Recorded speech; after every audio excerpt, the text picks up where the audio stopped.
When I first met Laura, she was a widow with one grown son and the kind of calm smile that steadies a room. I was 56 then, the founder of a marine equipment company I'd built from nothing but a rented shed and long nights. Her son Evan was 25, bright, articulate, and as polite as a man rehearsing kindness for an audience. For the first year of our marriage, everything appeared normal. We had dinners together most Sundays. He'd ask about my business, offering to modernize my investments. I took it as youthful enthusiasm. Laura adored him, and so did I in a guarded, stepfatherly way. Then came the night of my 62nd birthday. We'd gathered at the Harbor Club, a small crowd of friends, employees, and family. Evan insisted on giving the toast. Glass raised, voice smooth as bourbon, he smiled toward me. To the man who built an empire, he said. And to the future, when his hard work continues in good hands. People clapped politely. I felt something tighten in my chest. Good hands? He looked directly at me as he said it, a glint of triumph in his eyes. It wasn't gratitude, it was ownership. After dinner, he handed me an embossed folder. Early birthday surprise, he said. Inside were draft documents titled Succession and Asset Transfer Agreement. I flipped through the pages, scanning phrases: irrevocable trust, transferee, executor rights upon incapacity. My lawyer, Greg Halpern, had prepared it, his letterhead was right there. Only I hadn't asked for any of this. This is premature, I said, handing it back. We can talk about succession later. Evan's smile never faltered. Of course. Just thought I'd help get the ball rolling. Later that night, Laura kissed me goodnight and whispered, he just wants to make things easier for you. Don't be suspicious. But something about that phrasing, for you, stuck in my mind. I'd learned long ago in business that convenience often hides intent. 3 days later, Greg called to confirm our scheduled signing. I told him there wasn't one. He paused too long before replying, oh. I must have misunderstood. That was when I opened the file again. Tucked between pages was a note in Evan's handwriting. You'll thank me when you're free to enjoy life without the paperwork. That's when I realized, this wasn't enthusiasm. It was preparation. By the following Monday, the tension in my office was nearly palpable. I sat behind my mahogany desk, the early sunlight glinting on the brass nameplate that read Richard Callahan, founder. Papers were stacked meticulously on the left, my laptop open but untouched. I couldn't shake the image of Evan's smooth smile at the birthday dinner, the way he'd held the folder like a magician revealing his trick too soon. Then my phone rang. Greg Halpern, my longtime lawyer, voice hesitant. Richard, there's something you should see. I felt a chill. What is it? I found a document that's been filed with the bank. It bears your signature, he paused. On the trust transfer. To Evan. I slammed my hand on the desk. Filed? I haven't signed anything. Where is it? Greg hesitated. It's in their records.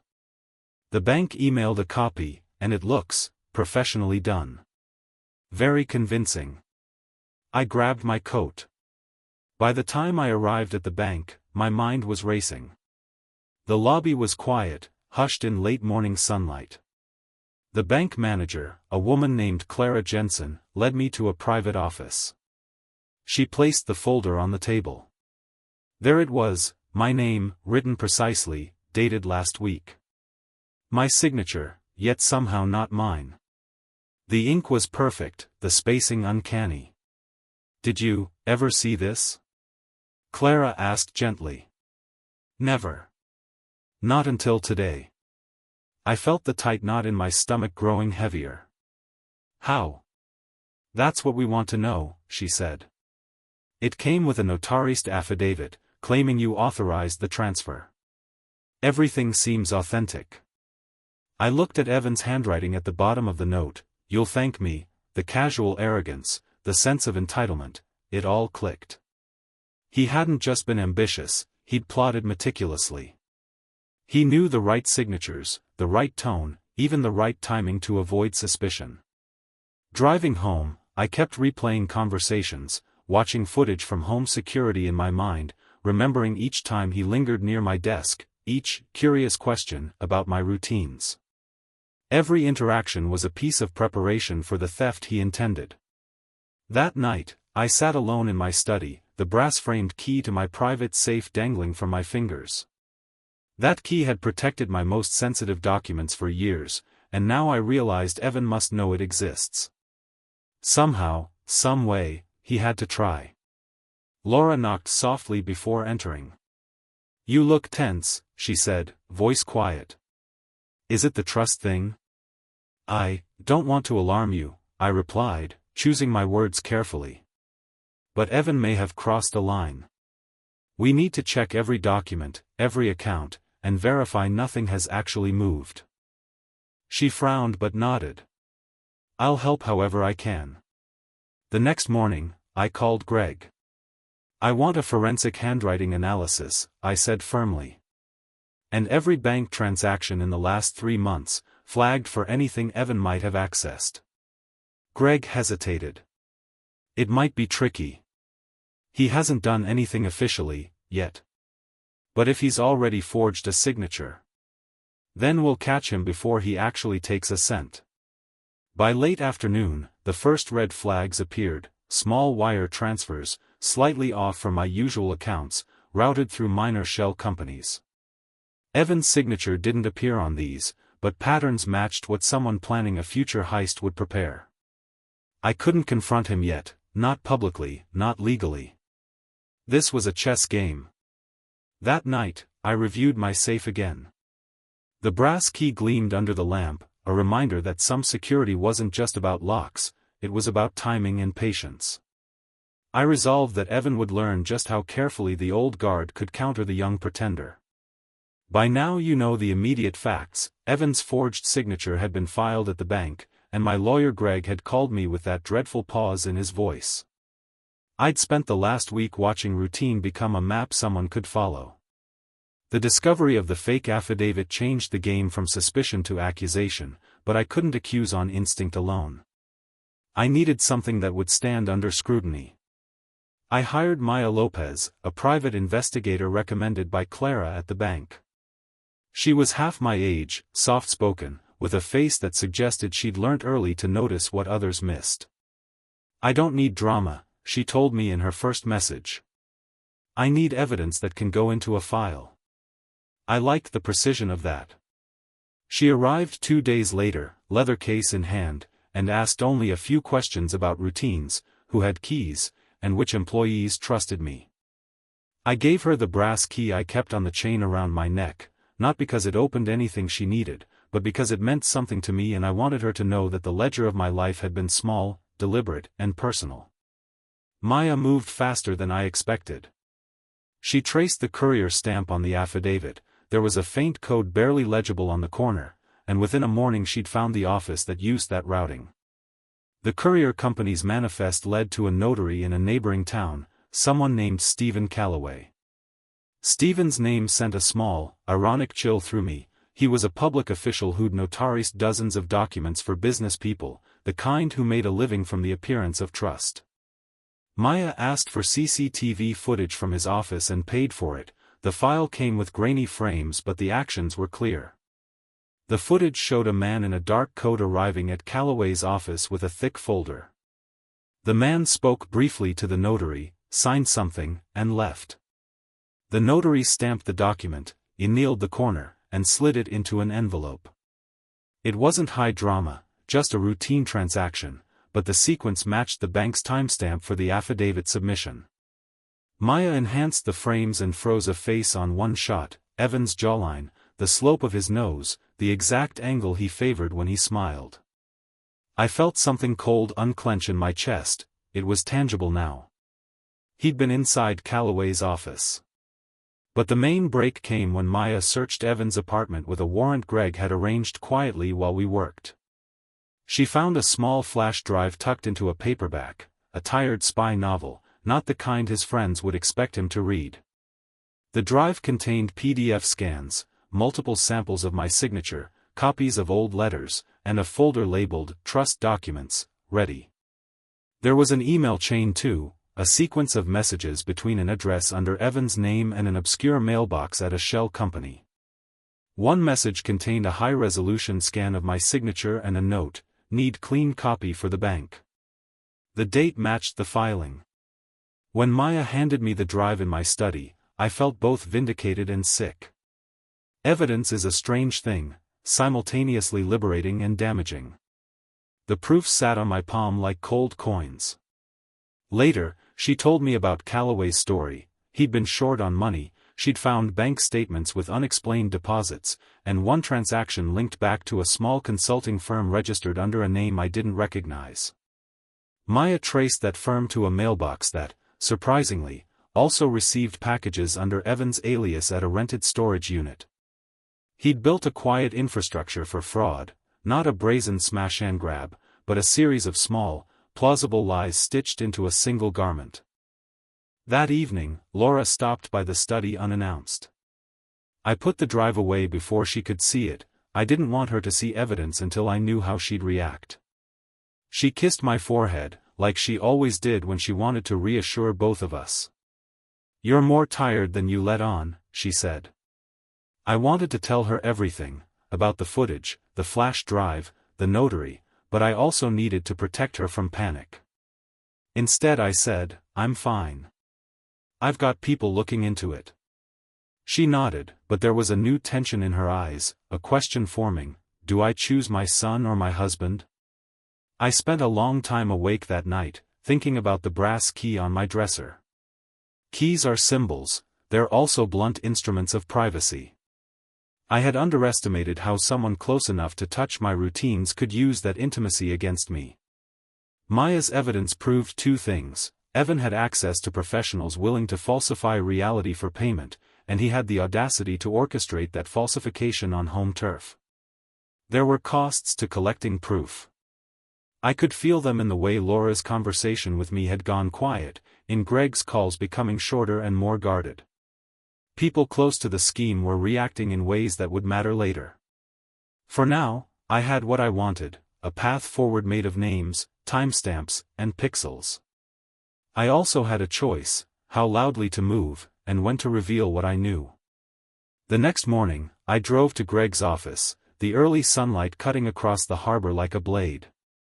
In the passenger seat, I kept the flash drive wrapped in a soft cloth, the brass key hanging from my chain like a talisman. It had been a restless night. Sleep had betrayed me, and every time I closed my eyes, I saw Evan smile, the confidence of someone who believed he could rewrite reality without consequence. Greg met me at the door, his brow furrowed, the usually confident posture slightly slumped. He gestured toward the leather chairs near the window. "Richard, you really need to sit down for this," he said, voice unusually low. I placed the drive on the desk and watched his hands hover before he took it.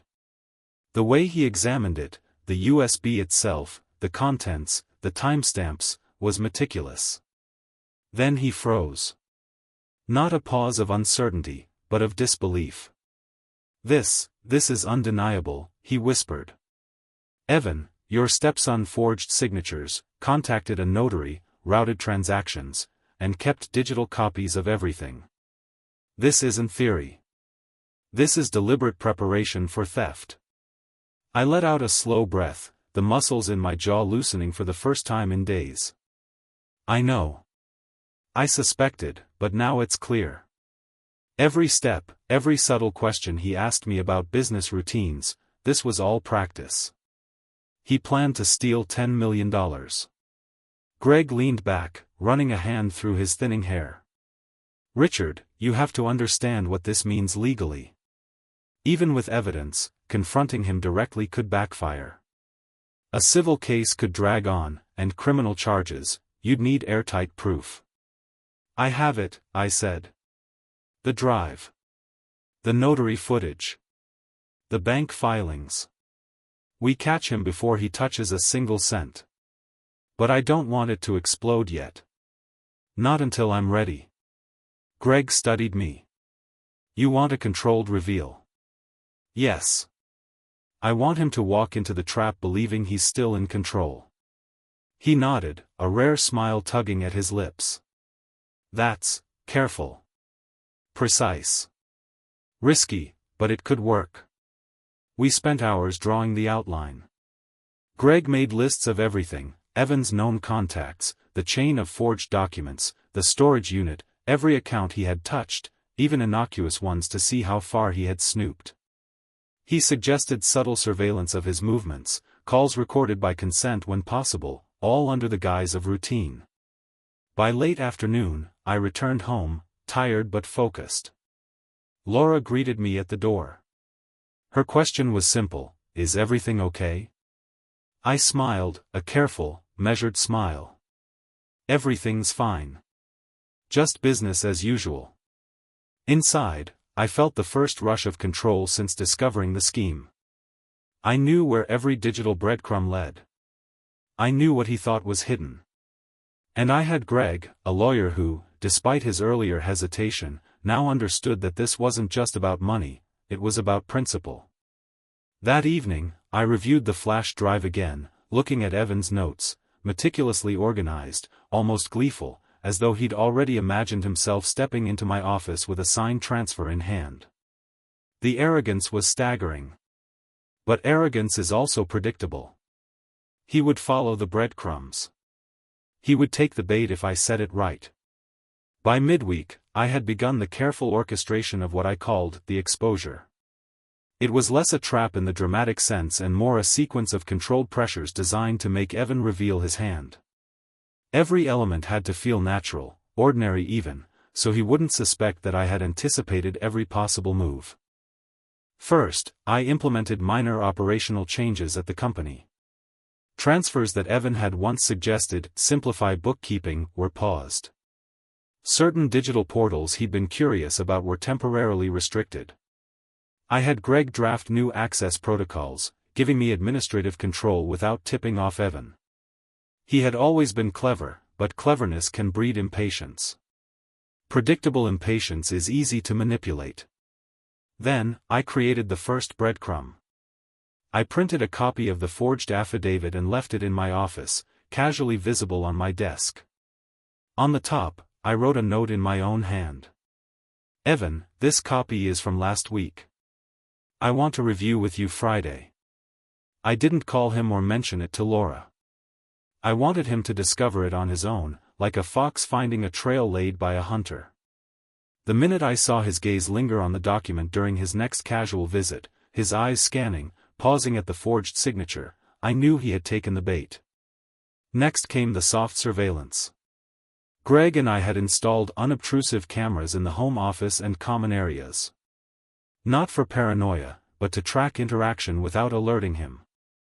Within days, patterns emerged: Evan lingering near the office late at night, checking the unlocked filing cabinet, attempting to access the ledger we had secured in the safe. Each attempt was cautious, measured, but every movement revealed more about his methods than he realized.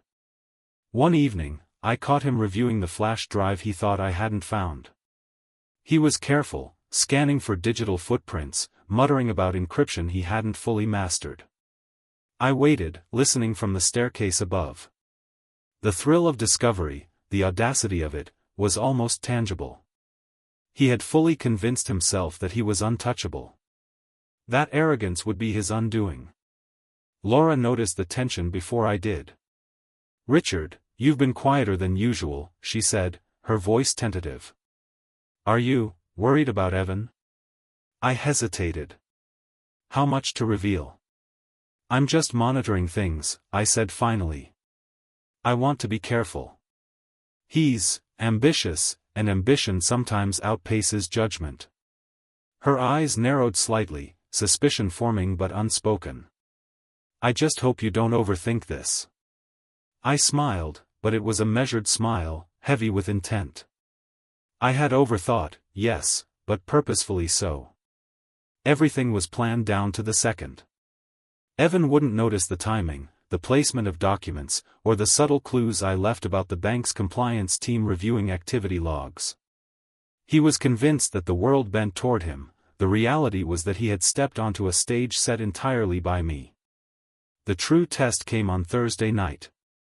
Evan lingered near the study again, ostensibly helping with paperwork.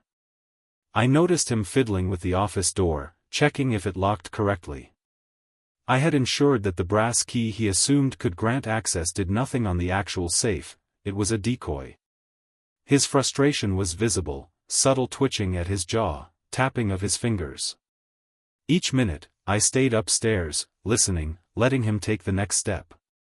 He had no idea that Greg was remotely monitoring the network logs from the office systems, tracking every attempt at unauthorized access. By Friday, Evan had begun to escalate. He sent emails from disguised accounts, attempting to request verification of transfers. He called the notary, Stephen Calloway, to ask about missing documentation, and even went so far as to threaten legal action, believing he had leverage. He was playing with fire, and each spark I had planted ignited in a predictable pattern. That evening, I reviewed the footage, the logs, and the flash drive once more. Every move he made had been captured, digitally, physically, and psychologically. I poured myself a glass of bourbon, feeling the weight of anticipation. It was one thing to know a betrayal existed. It was another to see it unfolding exactly as predicted. As I pored over the files, I realized how much he had underestimated me. He had counted on impatience, ambition, and a desire for immediate gain. Those were the tools I would use to corner him. And yet, I knew patience was everything. I could strike too early and he might retract or cover his tracks. No, the crescendo had to be precise, undeniable, public. By late night, I prepared the final stage. I left the study door ajar and casually mentioned to Laura, "I'll be working late tonight if you need anything." I knew Evan would follow. And he did. Friday evening settled like a storm about to break. Outside, the wind from the harbor howled through the pines, carrying a chill that crept into the old bones of the house.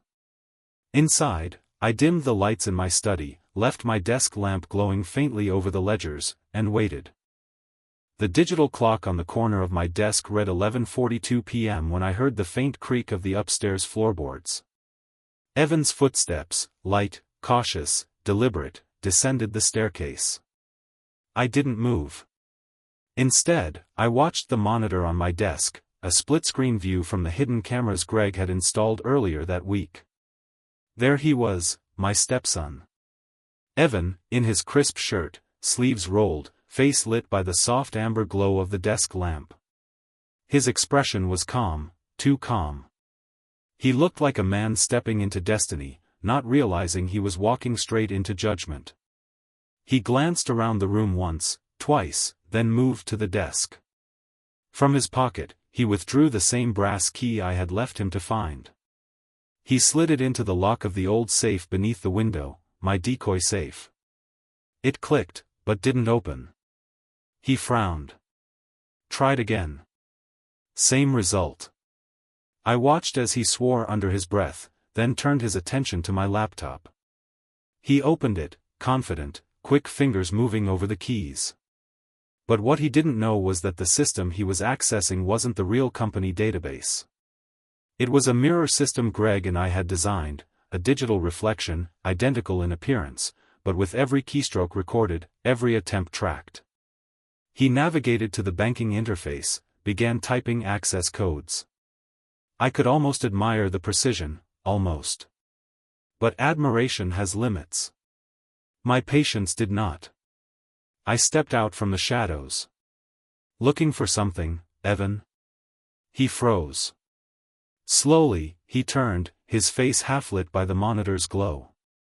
He tried to play it cool, forcing a grin. "Richard, you scared the hell out of me." I was just checking on something you asked me to." I raised a hand, silencing him. "You don't need to lie. Not tonight." He stared at me, eyes darting between me and the computer screen. "What are you talking about?" I walked toward the desk, stopping beside him. You've been forging my signature for months. Setting up transfers, falsifying affidavits. You even dragged a notary into it. You wanted $10 million of my company's reserves. And now, I tapped the monitor, you've just committed the final act on a system designed to record every second of your attempt. He paled. That's not true. You can't prove. I can, I interrupted, voice steady. Everything you've done for the past 2 weeks has been recorded. Every email, every file, every phone call. I turned the monitor toward him. His face appeared on screen, recorded from the office camera, entering, accessing, typing. Another window popped up, showing the log of his fake transfer attempts. Then the final blow, a short clip of him meeting Stephen Calloway, the notary, on a hidden camera I'd placed in my briefcase during their business lunch. He collapsed into the chair, eyes wide, breath shallow. You set me up. I tilted my head slightly. No, Evan. I gave you a choice. You made it yourself. Silence filled the room, thick and electric. The clock ticked. Somewhere in the distance, waves crashed against the rocks. Finally, he spoke, his voice trembling with anger and humiliation. You always looked down on me. You never wanted me to be part of the business. You treated me like some outsider. I was just taking what you thought I didn't deserve.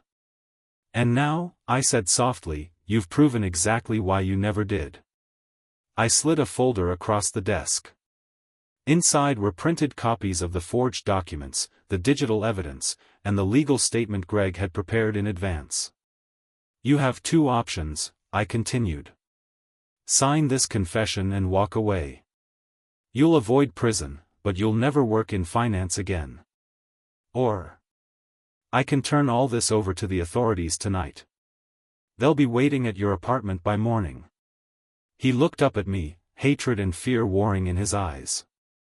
For a moment, I thought he might lunge, but instead, he exhaled shakily and reached for the pen.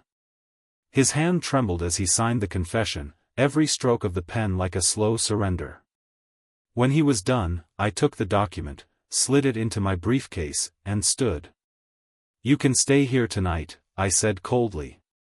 In the morning, you'll pack your things and leave.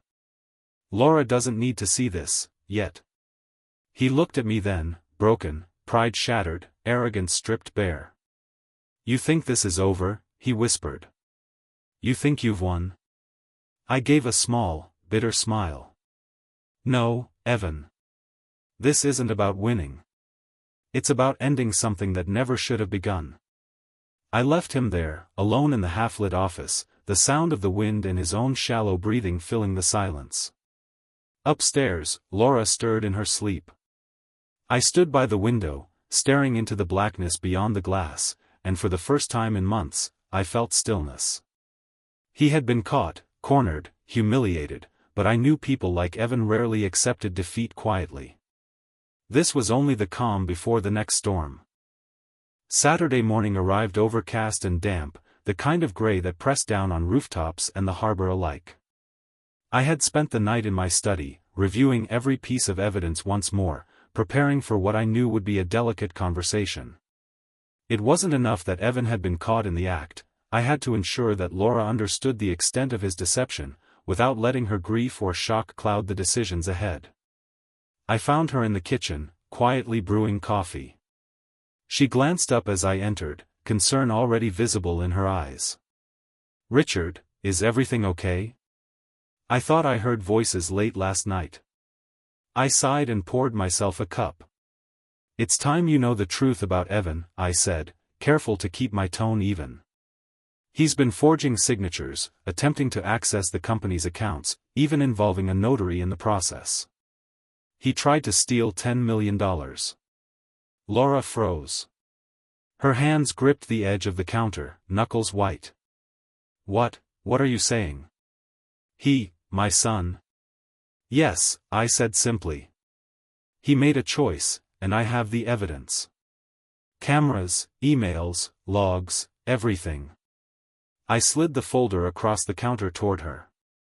I want you to see for yourself. She opened it slowly, scanning the documents. Her eyes filled with tears, not at the betrayal itself, but at the weight of having her child implicated in something so deliberate. I can't believe this, she whispered. He always seemed so responsible. I trusted him. I stepped closer, placing a reassuring hand on her shoulder. I know it's hard. But trust doesn't justify crime. He chose ambition over integrity, and we can't ignore that. Her face twisted with conflicting emotions. You set him up? No, I said firmly. I observed. I recorded. He exposed himself. Laura's gaze dropped to the floor. For a moment, I feared she might side with him instinctively, as a mother does. But then she exhaled slowly, and I saw clarity begin to replace confusion. So, all the late nights, the secretive calls, the documents, it was him? Yes. And now we have a choice: handle this privately, or let legal authorities intervene. He confessed yesterday night under my supervision. It's now a matter of law and protection. Her hands trembled as she picked up the confession. I need to talk to him. I need him to understand what this means. Not as a criminal, but as my son. You can, I said. But he'll see that choices have consequences. He can't continue as if nothing happened. Laura nodded, tears streaming freely now. She left the kitchen quietly, presumably to speak to Evan. I remained, sipping my coffee, feeling the strange relief that comes from facing a storm head-on. I'd anticipated his betrayal, countered it with precision, and the evidence now ensured accountability, but emotional fallout, especially in family, was unpredictable. By afternoon, I watched from the study as Laura sat with Evan at the edge of the living room rug. The conversation was low, tense.